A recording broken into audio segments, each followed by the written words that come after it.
یہ فصل امیدوں کی ہمدم اس بار بھی غارت جائے گی، سب محنت صبح و شاموں کی اب کیا بھی اکارت جائے گی۔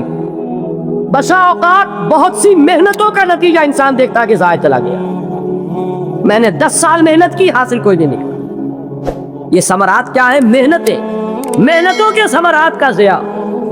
کوشش آپ نے کی، قسمت کی خوبی دیکھیے، ٹوٹی کہاں کمن، 2-4 ہاتھ جب کے لبے بام رہ گئے۔ Be prepared. ایک شاعر کے یہ اشعار ہیں، وہ کمیونسٹ تھا، میں نام بھی نہیں لیتا، لیکن یہ کہ یہ اسی انقلابی، چونکہ ان کا بھی ایک انقلابی نظریہ ہے، انقلابی عمل میں یہ سارے مراحل آتے ہیں۔ کوئی سیٹ بیک آیا، فرض کیجئے کوئی ناکامی ہو گئی، تو اپنے ساتھیوں کو دل بندھانے کے لیے یہ فصل امیدوں کی ہمدم اس بار بھی غارت جائے گی، سب محنت صبح و شاموں کی اب کیا بھی اکارت۔ السلام علیکم، ڈاکٹر اسرار احمد کے بیان سننے کے لیے ہمارے چینل کو سبسکرائب کیجیے اور اللہ کے دین کو پھیلائیں۔ شکریہ۔ جائے گی۔ میرے نبی کے ثمرات کا جو لفظ یہاں آیا ہے، وَنَقْصٍ مِّنَ الْأَمْوَالِ وَالْأَنفُسِ وَالثَّمَرَاتِ، سب محنت صبح و شاموں کی اب کے بھی اکارت جائے گی۔ دھرتی کے کونوں کھدروں میں پھر اپنے لہو کی کھاد بھرو، پھر مٹی سینچو اشکوں سے، پھر اگلی رت کی فکر کرو۔ پھر میرے نبی کے ثمرات کا جو لفظ یہاں آیا ہے، وَنَقْصٍ مِّنَ الْأَمْوَالِ وَالْأَنفُسِ وَالثَّمَرَاتِ، سب محنت صبح و شاموں کی اب کے بھی اکارت جائے گی۔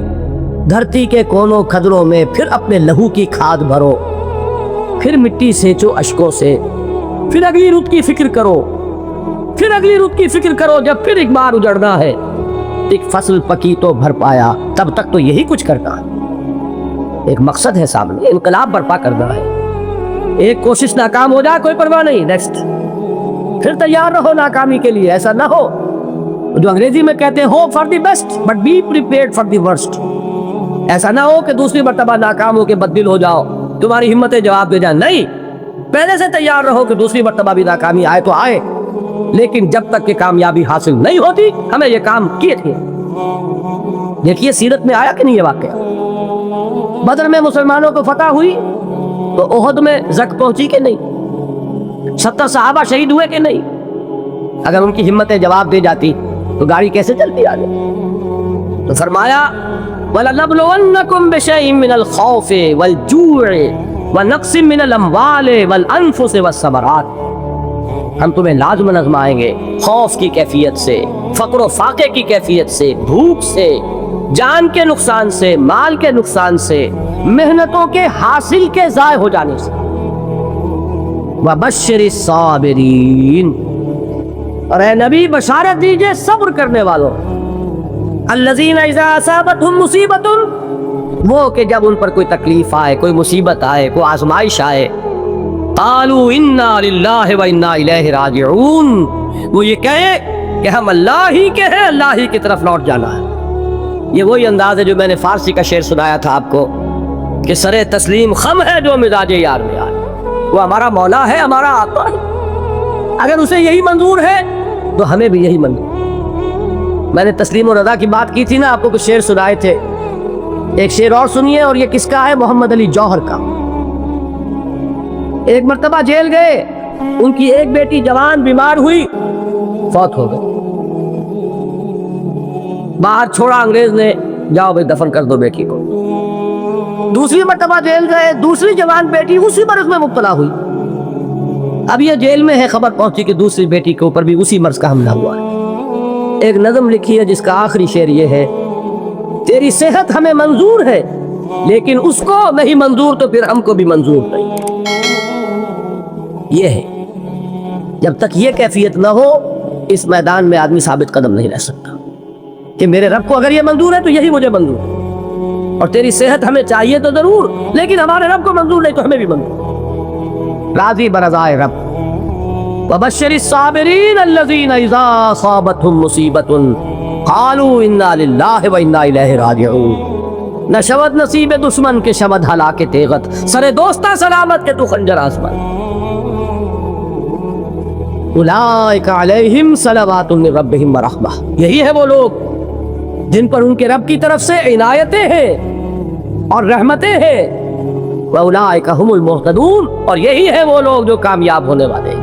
ہدایت پانے والے ہدایت یافتہ۔ اسی سورہ بقرہ میں ذرا آگے چل کر، یہ تو ہے 20واں رکوع، 19واں رکوع، 21ویں رکوع کی پہلی آیت ہے لیس البر ان تولوا وجوہکم قبل المشرق والمغرب ولکن البر من آمن باللہ والیوم الآخر والملائکۃ والکتاب والنبیین وآتى المال على حبه ذوي القربى واليتامى والمساكين وابن السبيل والسائلين وفي الرقاب وأقام الصلاة وآتى الزكاة والموفون بعهدهم إذا عاهدوا والصابرين في البأساء والضراء وحين البأس۔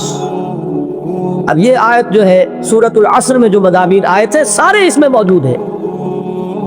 وہاں ایمان کا لفظ آیا، یہاں 5 ایمانیات کی تفصیل آ گئی، اعمال کی تفصیل آئی، اور آخری بات وہاں کیا ہے وَتَوَاصَوْا بِالصَّبْرِ، اور یہاں کیا ہے وَالصَّابِرِينَ فِي الْبَأْسَاءِ وَالضَّرَّاءِ وَحِينَ الْبَأْسِ، اور صبر کرنے والے، اصل نیکی ان کی ہے جو صبر کرے، کس میں؟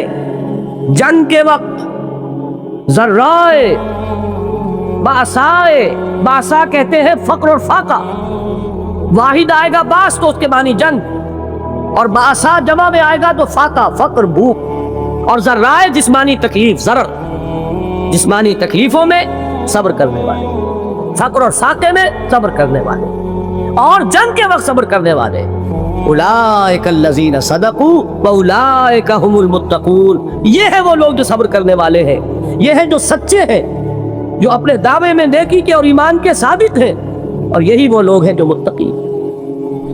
اگلی صورت ہے سورہ آل عمران، اس میں 2 لفظ آئے ہیں، آخری آیت یا ایھا الذین آمنوا اصبروا وصابروا ورابطوا واتقوا اللہ لعلکم تفلحون۔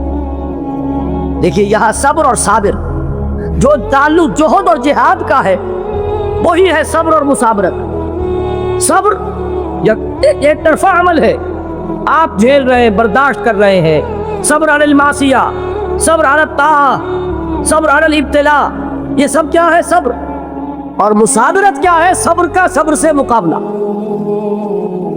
یہ سورہ آل عمران، اب وقت نہیں ہے میں آپ کو سناتا اللہ تعالیٰ نے کیسے کیسے مسلمانوں سے کہا، مسلمانوں تمہیں زک پہنچی ہے تو انہیں بھی تو پہنچی تھی، ان کے 70 نہیں مارے گئے تھے بدر میں، ان کے حوصلے جو ہیں وہ تو پست نہیں ہوئے، وہ اگلے سال آ گئے تم پر چڑھائی کر کے، تم کیوں اتنا برا مان رہے ہو؟ تمہارے دل اتنے زخمی کیوں ہو گئے؟ تمہیں تکلیف پہنچتی ہے تو انہیں بھی پہنچتی ہے۔ اپنی غیرت جو ہے ہمیں ذرا اس کا جائزہ لینا چاہیے۔ لوگ باطل نظریات کے لیے کتنی قربانیاں دے رہے ہیں، لوگ باطل چیزوں کے فروغ کے لیے کتنی محنتیں کر رہے ہیں۔ جیسا کہ میں نے ابھی کہا تھا، اسی غیرت کو چیلنج کرنے کے لیے، ذرا آپ کی حمیت دینی کو جوش دلانے کے لیے، قادیانی نوجوان کتنی تعداد میں اپنے آپ کو دین کے لیے وقف کرتا ہے، اور آپ کتنے نوجوان ہیں جو اپنے آپ کو دین کے لیے وقف کرتے ہیں، اور وہ کھاتے پیتے گھرانوں کے لوگ۔ یہ نہیں ہے کہ اگر کوئی اور کام نہیں کر سکتا تو پھر یہ ہے کہ وہ دین کے کام میں لگ جائے۔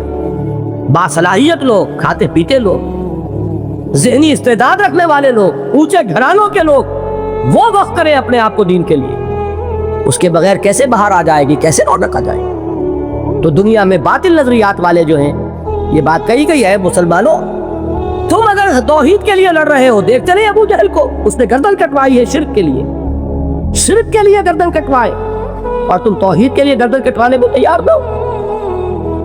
اس نے گردن کٹوائی کہ نہیں کٹوائی؟ اور کس طرح کٹوائی ہے؟ جو کہ بڑا متکبر قسم کا، فرعون قسم کا شخص تھا، جب گردن کاٹنے لگے تو کہتا ہے ذرا نیچے سے کاٹنا، تاکہ جب تم نیزے کے اوپر چڑھاؤ میرے سر کو تو اونچا نظر آئے، معلوم ہو سردار کا سر۔ وہ بدبخت مرتے ہوئے بھی جو اس کی یہ کیفیت تھی نا، اس کو ذہن میں رکھی۔ تو یہ اس لوگوں نے قربانیاں دی، جانے دی، تو فرمایا اگر تم ان سے زیادہ قربانی نہیں دو گے، جو نوٹ کر لیجئے اس کو، مجرد اگر حق کو غالب کرنا اللہ کے ذمے ہو تو آنے واحد میں غالب کر دے گا، تمہیں تکلیف ہی دینے کی ضرورت نہیں۔ سمجھ رہے؟ کیا اللہ کے مقابلے میں کوئی باطل کی طاقت ٹھہر سکتی ہے؟ یہ تمہارے ایمان کا امتحان ہے، یہ تمہارے خلوص کی آزمائش ہے، یہ تمہارے امتحان کا ثبوت درکار ہے کہ اللہ تعالیٰ دیکھنا چاہتا ہے تم اس کے لیے اپنی جانیں قربان کرنے کو تیار ہو کہ نہیں، تم اس کے لیے تن من دن لگانے کو تیار ہو کہ نہیں۔ اور یہ جان لو کہ اگر کفار اور مشرکین اور ملحدین اور باطل نظریات والے وہ جو کچھ قربانیاں اپنے باطل نظریات کے لیے دے رہے ہیں ان سے زیادہ اگر تم نہیں دو گے تو حق غالب نہیں ہوگا. انہوں نے جو صبر کیا ہے اپنے باطل نظریات پر، اگر تم اس سے زیادہ صبر کا ثبوت نہیں دو گے اپنے اس حق پر تو حق غالب نہیں ہوگا. اس لیے فرمایا یا ایھا الذین آمنوا اصبروا وصابروا. نہ صرف یہ کہ صبر کرو بلکہ صبر میں اپنے دشمنوں سے آگے نکلو، ان کے صبر سے بڑھ کر صبر کرو.